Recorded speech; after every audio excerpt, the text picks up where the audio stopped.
신앙생활 하다 보면요, 하나님께 섭섭할 때가 생겨납니다. 분명히 생겨나요. 여러분, 하나님께 섭섭한 적 있으시죠? 섭섭한 적. 여러 종류가 있겠으나 섭섭한 적은 분명히 있을 겁니다. 아, 그, 저는 없는데요 하는 분이 계실 수도 있겠어요. 그런데 뭐 눈치 볼 게 없는 것이 하나님께 섭섭한 사람은 신앙이 좋은 사람들입니다. 그러니까 하나님에 대해서 기대하는 것도 없고 기대하면은 구할 것도 없습니다.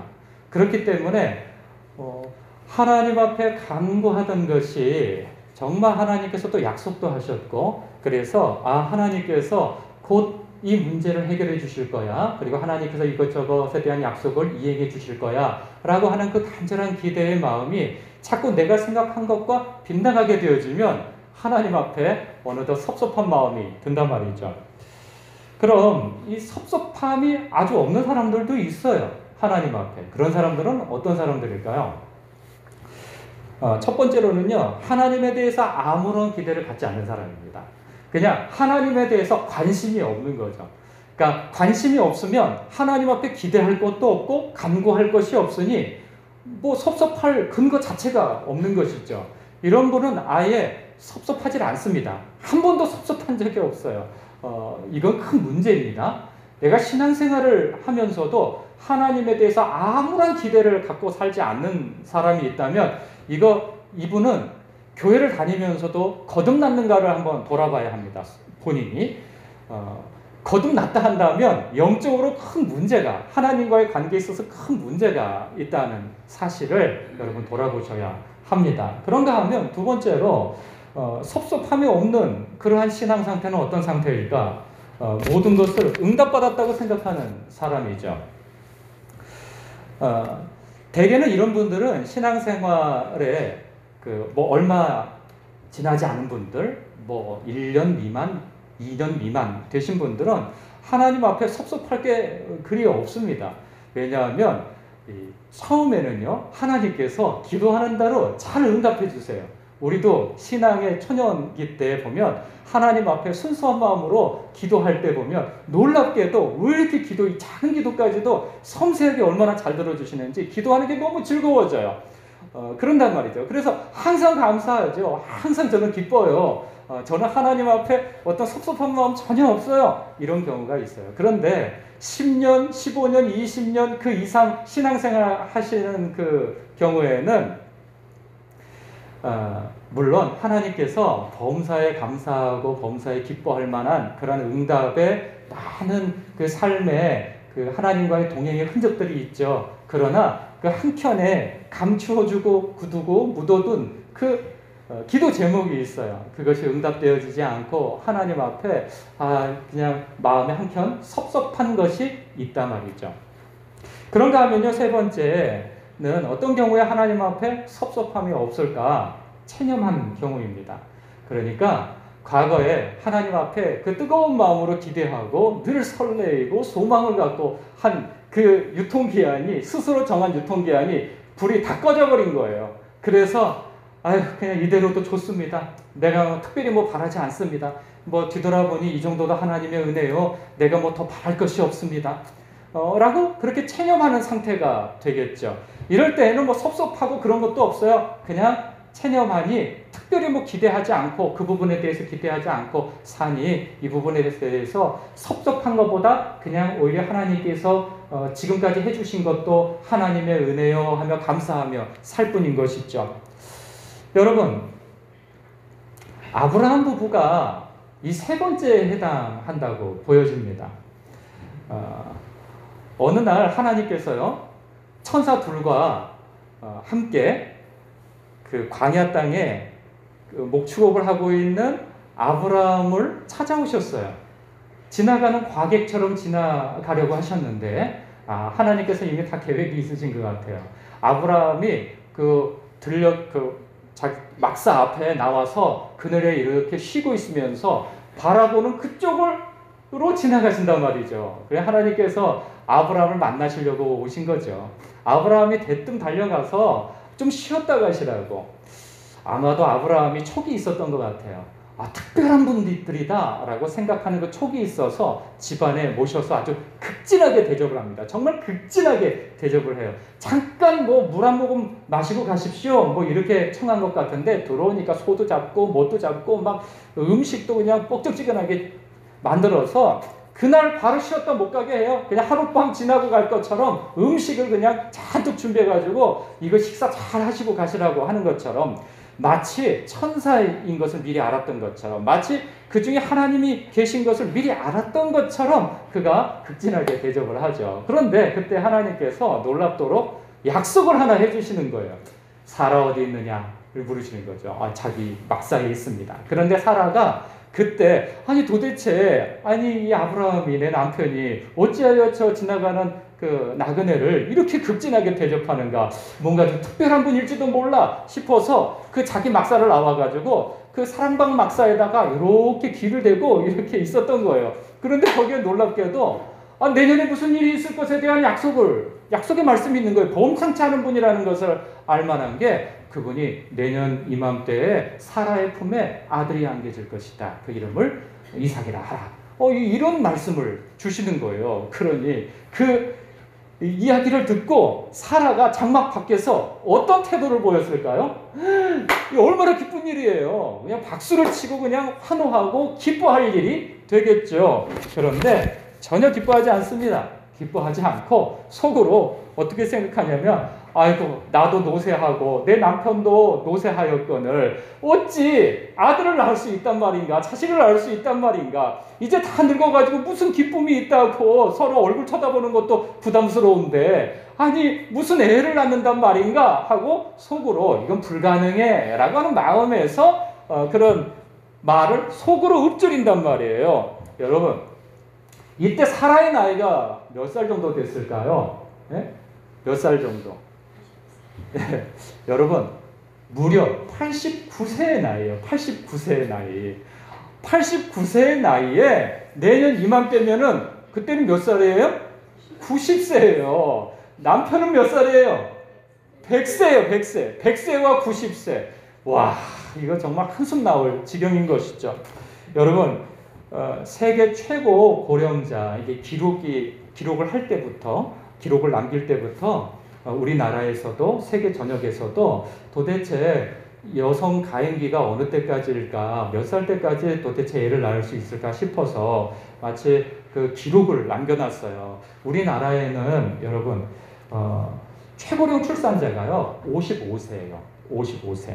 그것도 2011년에 시험관 아기로 출생을 시켰어요. 그리고 그냥 자연분만을 한 것이 아니고 그걸 뭐라 그러죠? 제왕절개를 해서 나왔어요. 그런가 하면요, 호주에서는요 2010년에 57세의 나이에 여인이 임신을 했는데 이것을 인공수정을 통해서 낳게 되어졌죠. 그래서 역시 제왕절개로 나왔어요. 스페인에서는요 2006년에 무려 66세에 아이를 낳았어요. 체외수정으로 쌍둥이를 낳았다고 해요. 그 역시 제왕절개로 나왔다고 합니다. 여러분, 그 멕시코에는요 무려 몇 살 정도 되어졌을까요? 최고인데. 그래, 비슷하다. 71세에 그 마리아 드라루주라고 하는 여인이 2018년도에 역시나 인공수정으로 제왕절개를 해서 나왔다는 거예요. 여러분, 임신하는 것도 다 자연스럽게 임신되어진 것이 아니에요. 그냥 어떤 체외수정, 시험관하기 이렇게 해서 그것도 수술을 해서 낳게 되어졌는데, 여러분, 이것도 사실 대단한 일이지만 아브라함의 아내 사라는 어땠습니까? 90세예요. 90세. 인류 역사상 유례를 찾아볼 수 없는 나이대죠. 우리는 이런 생각 가질 수 있어요. 성경 시대니까 그러죠. 그 고대 시대 때에는 사람이 오래 살았잖아요. 오래 사니까 90세에도 애기 낳을 수 있지 않는 거예요? 이렇게 생각할 수 있어요. 그런데 아브라함과 사라가 살아갈 때에는 이미 수명이 엄청 줄여졌어요. 그 예전에 한참 조상전에는 무려 1000년 가까이 사는 사람도 있었어요. 무드셀라 같은 경우에는. 그런데 지금은 오래 살아도 200년을 살지 못해요. 그런 사람도 손에 꼽고요. 그리고 이게 우리가 읽지 않았지만 전장에, 우리 18장 읽었어요. 전장 17장에 가보면 하나님께서요 지금 불과 한 달 전쯤에 아브라함을 찾아오셔서 약속의 말씀을 주셨어요. 아브라함아, 내년 이맘때에 너에게 아들이 생길 거야 라고 했더니 그가 어떤 반응을 보였을까요?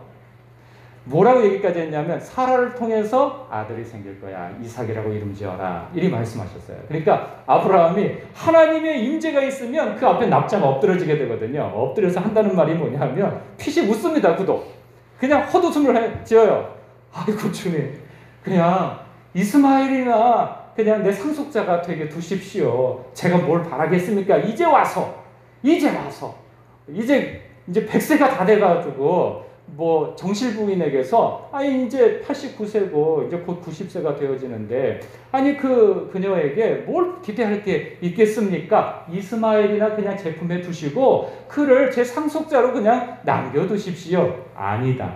너의 정실부인 사라에게서 날 것이다 라고 말씀하셨을 때 그의 반응이 불가능하다는 얘기인 거예요. 그러면 그때에도 역시나 마찬가지로 여성의 가임기가 20대, 30대, 많으면 40대였단 말이죠. 그렇게 불가능한 때에 하나님께서 아브라함에게 또 그 사라에게 말씀하신 거예요. 그런데요, 여러분, 그들이 나이도 나이지만 왜 이게 이 말씀이 믿어지지 않고 그것이 그렇게 반갑지 않았겠는가?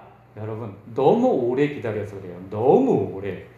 그들이요 75세에 부름을 받았어요. 사실은 성경을 이리저리 따져보면 70세 정도에 부름받았다는 것으로 보여지는데 일단 창세기에서는 75세에 부름받은 것으로 보여진다면 그때 아들 약속을 받았어요. 너 아들을 뿐만 아니라 너는 그 큰 민족을 이루게 될 거야. 그리고 나라를 갖게 되어질 것이고 네 이름이 창대해질 거야. 명예가 높여질 거야. 그리고 너를 통하여서 많은 민족이 복을 받게 되어질 거야. 이런 약속을 받은 지가 지금 온 몇 년입니까? 그때 다른 약속은 하나도 기억에 나지 않아요. 그의 마음속에는 70세, 75세에 그때 되도록 아들이 없으니 후계자가 없고 상속자가 없으니 얼마나 그 마음에 상심이 크겠어요. 그러니 아들 하나만 있으면 저는 바랄 것이 없습니다 하고 그 약속을 붙들고 가라면 내가 어디도 가겠습니다 하고 그 아버지 데라도 망설였던 여기 이상은 하란 이상은 못 가겠다 내가 응? 야 이거 좀 봐주라 그러면 저래도 가겠습니다 하고 짐 싸들고 간 사람이 아브라함이고 사라예요. 그런데 가면 곧 무슨 일이 일어날 거라고 생각했는데 안 일어나요. 여러분 지난주에 15장에서 언급되어졌을 때 야야 너 봐봐라. 너 바깥에 그 하늘의 별을 봐라. 저기 흐드러지게 많은 저걸 셀 수 있겠느냐? 저 많은 별이 별처럼 너의 후손이 그렇게 되어질 거야. 그래요? 아멘입니다. 하고 지금 몇 년 지났을까요? 여러분 그때가 85세 정도 되어졌어요.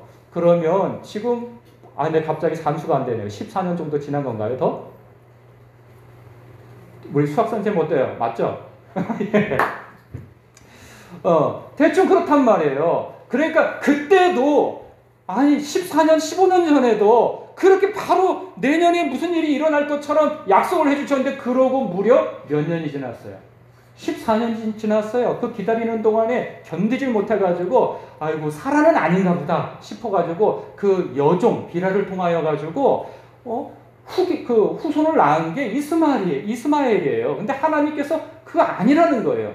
야, 그 새치기에서 난 너의 정실부인에서 날 아들이지 그 아들 아니야 라고 분명하게 찝어서 말씀해 주시기까지 한단 말이죠. 그러면 그때 75세 때 약속을 했는데 그래서 10년 지나고서 하나님께서 또 약속을 해주셨는데 그러고 14년이 지나서 이거 정말 믿어도 되는 거야? 그리고 보니까 상황과 처지와 형편과 모든 것을 감안해서 볼 때 이건 아니겠다고 생각하는 거예요. 그러니까 이스마엘이나 내 품에 두십시오. 아이고 내 남편도 늙었고 나도 노쇠하였는데 무슨 아들을 낳는다 그러십니까? 망측하게 저는 바라지도 않습니다 이러고 있는 거야.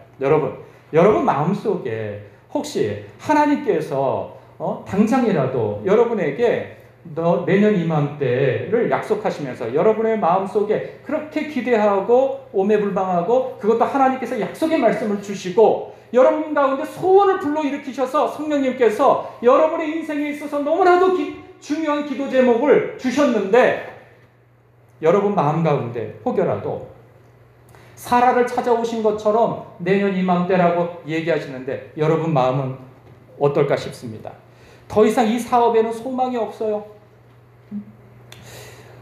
희망이 안 보여요. 진작에 그때 기회 있을 때 하나님께서 역사하셨다면 그때 대박을 터뜨렸을 텐데 하나님은 늘 그 타이밍 다 놓치시고 지금에 와서 말씀하시면 상황을 한번 보십시오. 이 되겠느냐 말이에요. 아유, 이거 안 됩니다. 안 됩니다. 그냥 내가 지금 이렇게 벌어먹고 사는 것으로 만족하오니 주님 됐습니다. 됐어요. 제가 더 바라지도 않습니다. 그때도 말씀하셨잖아요. 근데 지금 말씀하신 거 굳이 저를 이렇게 희망 고문시키지 않으셔도 됩니다. 주님, 더 이상 그 사람은 안 돼요. 그 사람은 소실줄이에요. 그 남편이라는 사람은, 그 아내라고 하는 사람은 변화될 사람이 아니에요. 예수 믿을 사람이 아니에요. 믿었을 거면 벌써 믿었죠. 그때 기회가 얼마나 좋았어요? 그때 하나님께서 분명히 약속의 말씀을 주셔서 내가 철야 기도도 하고 몇 날 며칠 기도하고 금식 기도도 하고 그래 그때 하나님께서 역사해 주셨다면 아이고 내가 믿을 수 있겠어요. 그런데 지금 그 몇 번째입니까? 하나님 그때 말씀하셨는데 안 일어났는데 지금 또 사람 또 희망 고문 시키셔가지고 또 뭐 작전 기도 시키시려고요. 아이고 주님 됐습니다. 괜찮아요 주님. 그냥 이렇게 살게. 이렇게 해도 괜찮더라고요. 뭐 그냥 당신은 당신대로 살고 나는 나대로 믿고 이것도 뭐 괜찮더라고요. 주님, 제가 얼마나 기도를 했습니까? 제 몸이 이 지경이 되어질 때 내가 하나님 앞에 이렇게 간구하고 기도할 때 주님 기도하라 하셨잖아요. 그래서 저에게 기도하면 이 문제가 해결되어지고 나음을 입을 거라고 저에게 소망의 어떤 마음을 주셔서 제가 기도한 세월이 몇 년입니까? 그때 주님께서 분명 저에게 감동을 주셔서 기도했는데 상황은 더 악화되어져 가고 있고 내년 이맘때라고요? 주님 됐습니다. 주님 부흥이라고요? 부흥 몇 번째입니까? 말씀도 주시고 환상도 주시고 그래서 뜨겁게 마음을 주셔가지고 곧 무슨 일이 일어날 것처럼 하셔가지고 막 몇 개월을 작전 기도를 하고 막 그렇게 기도하고 나가서 전도도 하고 그러는데 지금 그 사람들 다 어디 있습니까? 주님께서 보여주신 그 환상에 있었던 사람들은 다 어디가 있습니까?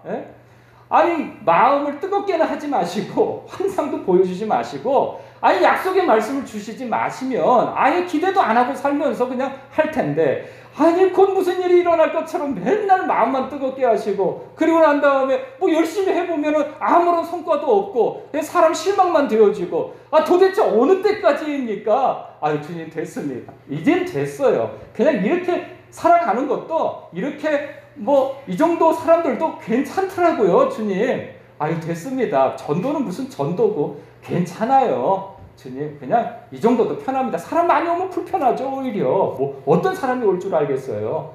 지금도 괜찮은 것 같아요.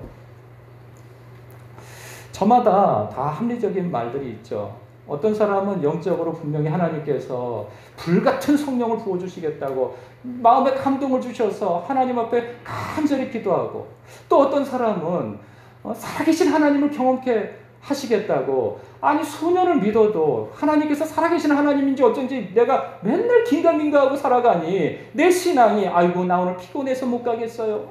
나 어디에 일이 있어서 못 나가고요. 늘 신앙에 있어서 지지부진하고 그냥 하나님이 살아계신지 어쩐지 알 수가 없어요. 그런데 하나님께서 날 만나주시면 분명히 내 신앙이 좋아질 것 같은데 그때 하나님께서 분명히 약속하신 것 같은데 하나님은 도대체 살아계신지 어쩐지 알 수가 없단 말이에요. 아무리 생각해도 저는 아닌 것 같아요. 이러고 체념한단 말이죠.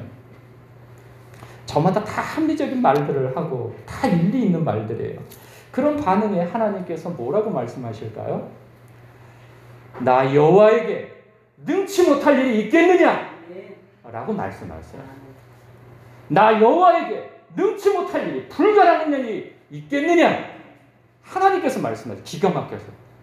야, 내 주변의 모든 천사들은 내가 말 한마디만 하면은 그냥 날개가 보이지 않게 후루룩 날아다니고 난리가 아닌데, 아니, 세상 모든 피조물은 내 말씀 한마디면은 전부 다 순종하고 전부 다 질서를 지키고 전부 다 정말 일사불란하게 움직이는데, 야, 내 모양과 형상대로 지음받은 너희들은 왜 그런지 모르겠다. 내가 그렇게 약속을 하고 너희들에게 그렇게 너희를 이끌고 인도하고 합력하여 선을 이루러 너희들에게 이렇게 많은 것들을 은혜를 허락하고, 그럼에도 불구하고 아니 뭔 얘기를 해도 맨날 시큰둥이야. 하나님께서 나 여호와에게 불가능이 있겠느냐? 너희들만 그래. 너희들만. 너만 그래. 지금 사라에게 그러는 거예요. 아브라함에게 너만 그래. 너만. 주님께서 적지 않게 당황하신 거예요. 나 여호와에게 능치 못할 일이 있겠느냐? 여러분, 우리가 믿는 하나님께는요, 불가능한 일이 없어요. 우리는 상식적으로 그걸 알고 있어요. 근데 지식으로는 알고 있는데 내 마음에 동하지를 않는 게 문제인 것이죠. 여러분, 불가능은요, 우리의 능력이 제한적이니까 불가능한 것이 많은 거예요. 그러나 하나님은 불가능이 없으신 분이에요. 불가능은요, 하나님에 대한 성도의 인식에 달려 있어요. 하나님에 대한 성도의 인식에 달려 있다는 거예요. 어떤 인식이요? 이런 생각 가진 분들이 있어요. 하나님은 전능하세요. 그러나 날 사랑하지 않으세요. 나에게 특별한 관심이 없으신 것 같아요. 하나님은 나를 사랑하세요. 그런데 누구보다도 날 사랑하시는데 전능하시진 않아요. 능력은 없으신 것 같아요. 보세요. 세상이 더 능력이 있는 것 같아요. 하나님은 나를 사랑하는지 모르겠는데 좀 무능하신 것 같아요. 그런 사람은요, 하나님의 능력을 체험할 수 없어요. 나에게 관심도 능력도 없으신 하나님께 무엇을 기대할 수 있을까요? 기대할 수 없어요. 이렇게 막막하고 불가능한 현실 때문에 이런 생각에 갇혀버린 성도들을 향하여서 주님께서, 여러분, 4,000년 전에 아브라함에게, 사라에게 직접 말씀하신 하나님은 오늘 우리에게 이 영원하신 하나님의 말씀, 이 성경을 통하여서 이 설교자를 또 통하여서 말씀하시는 거예요. 나 여호와에게, 나 하나님에게, 너희의 하나님에게 불가능한 일이 있겠느냐? 라고 말씀하시는 거죠. 여러분, 오늘날 우리가 들어야 할 말씀인 거예요. 불가능한 일이 있겠느냐? 라고 말이죠. 요한복음 13장에 보니까요, 예수님과 마르다의 대화가 나와요. 예수님께서 죽은 나사로를 살리시기 위하여서 오셨어요. 물론 그 기별을 한 지 나흘이나 지나서 오셨단 말이죠. 4일이나 지났어요. 그러니까 이미 그 무덤 안에서 시체 썩은 냄새가 나는 거예요. 그런데 예수님께서 살리시겠다고, 저를 소생시키시겠다고 오신 거예요. 문에 사람들이 다 구경 나왔죠. 모든 사람들이 다 구경 나왔어요. 근데 예수님께서 거기에 둘러싸여 있는 사람들한테 저 바위를 치워라 라고 말씀하시는 거예요. 누가 만류했을까요? 누이 동생 마르다가 만류합니다. 주님, 지금 죽은 지가 나흘이나 지나가지고 지금 냄새가 나나이다. 당치 않습니다. 이 정도면 충분합니다. 아니, 죽기 전에 오셨어야죠. 이제 다 지나가지고 오셔가지고 무슨 역사가 일어난다고. 됐습니다. 여기까지가 최선입니다. 예수님이 하신 말씀이 있어요. 내 말을 네가 믿으면 하나님의 영광을 보리라 하지 않았느냐? 라고 말이죠. 여러분, 결과는 어떻게 됐을까요? 나사로야, 나오너라! 라는 그 말씀에 어떤 아이는 이렇게 얘기를 했다고 하더라고요. 만약에 예수님께서요, 나사로의 이름을 부르지 않았다면 세상 모든 죽은 자들이 그날 다 일어났을 거라고. 어떤 믿음 좋은 아이가 그렇게 이야기를 하더라고요. 예수님께서 나사로야, 나오너라! 2번도 말씀 안 하셨어요. 그 안에서 붕대를 감고 그냥 나온 거 아니겠어요? 다 놀라 자빠질 일인 것이죠. 여러분, 사라의 일은 어떻게 되어졌을까요? 우리가 다 아시다시피 내년 이맘때, 이맘때에 그 품에 이삭을 안았어요. 낳아서 안았어요. 놀라운 일이 일어난 거예요. 여러분, 믿으십니까? 안 믿을 수가 있나요? 성경에 기록되어져 있는데. 예? 무려 90세의 나이에, 불가능한 나이에 죽은 것 같은 몸에서 아이가 태어나게 되어졌다는 거예요. 저는 놀라워요. 하나님께서 나 여호와에게 너에게나 불가능하지 나에게도 불가능하겠느냐? 라고 말씀하신단 말이에요. 그 말씀이 이루어졌어요. 여러분, 우리에게 기적이 필요합니다. 우리에게 기적이 필요합니다. 하나님의 능력이 필요해요. 여러분의 삶에 절박한 무엇이 있는데 내 힘으로는 절대 불가능한 일이라고 생각되어집니까? 그렇다면 그것은 주님의 일인 것이에요. 하나님을 의지하는 기회로 삼으시기 바랍니다. 하나님의 능력을 경험할 기회로 삼으시기를 바라요.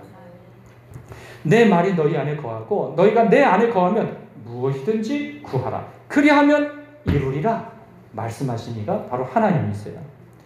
여러분, 저는 이런 생각을 해요. 어떤 분은 저의 설교를 듣고 오늘 설교를 듣고 좀 기복적인 거 아니야? 괜히 또 사람들 마음 불러일으켜가지고 뜨겁게 해놓고 저 고민했어요. 주님, 이 말씀이 좀 부담스럽습니다.